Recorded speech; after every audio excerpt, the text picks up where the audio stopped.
Doctor Mohammad Yunus জাতিসংঘের ভাষণ দেওয়ার উদ্দেশ্যে নিউ ইয়র্ক গিয়েছেন। সঙ্গে গিয়েছেন বিশাল এক প্রতিনিধি বললে ভুল হবে, লটবহর বললে কিছুই বলা হবে না।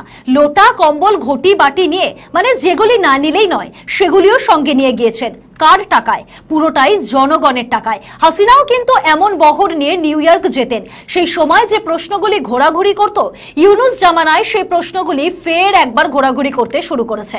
বলা হচ্ছে হাসিনাকে পছন্দ করছিল না দেশবাসীর একাংশ, তাই তারা গণ অভ্যুত্থান ঘটিয়ে হাসিনাকে দেশ থেকে বিতাড়িত করেছেন। ক্ষমতায় আসীন হন ডক্টর মোহাম্মদ ইউনুস। দেশবাসী বিশেষ করে যারা গণ অভ্যুত্থান ঘটিয়েছিল তারা কিন্তু এই সরকারের থেকে অনেক কিছু আশা করেছিল। শুরুতে সরকার প্রধান গতবার জাতিসংঘে যাওয়ার প্রাক্কালে জানিয়েছিলেন তার নিউ ইয়র্ক সফর সঙ্গী হবেন মাত্র 7 জন। এই খবর শুনে সবাই খুশি হয়েছিল, কারণ বাংলাদেশ ধনী দেশ নয়, অত্যন্ত গরিব একটি দেশ। সেই দেশের একজন সরকার প্রধান বিশাল এক প্রতিনিধি দলকে নিয়ে বিদেশ সফর করবে, যে সফরের খরচ বহন করবে জনগণ, সেটা কাম্য নয়, কারণ অর্থের অপচয় কাম্য নয়। কিন্তু দেখা গেল তিনি 7 নয় 57 জনকে নিয়ে নিউ ইয়র্ক যান। এই খবর সংবাদ মাধ্যমে প্রকাশ হতেই মানুষের মনে অসন্তোষ তৈরি হয়। তার কারণও রয়েছে। বললেন 7 জনকে নিয়ে যাবেন আর নিয়ে গেলেন 57 জনকে।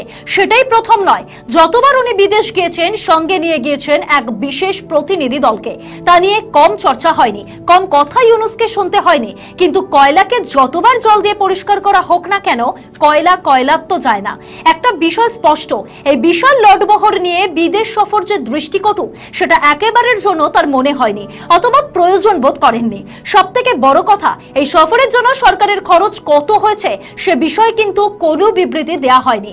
কারা সফর সঙ্গী হয়েছিলেন তার কিছুটা সকলেই জেনে গিয়েছে। যেটা অনেকেই জানেন না তা হলো ইউনুসের নিউ ইয়র্ক সফর সঙ্গী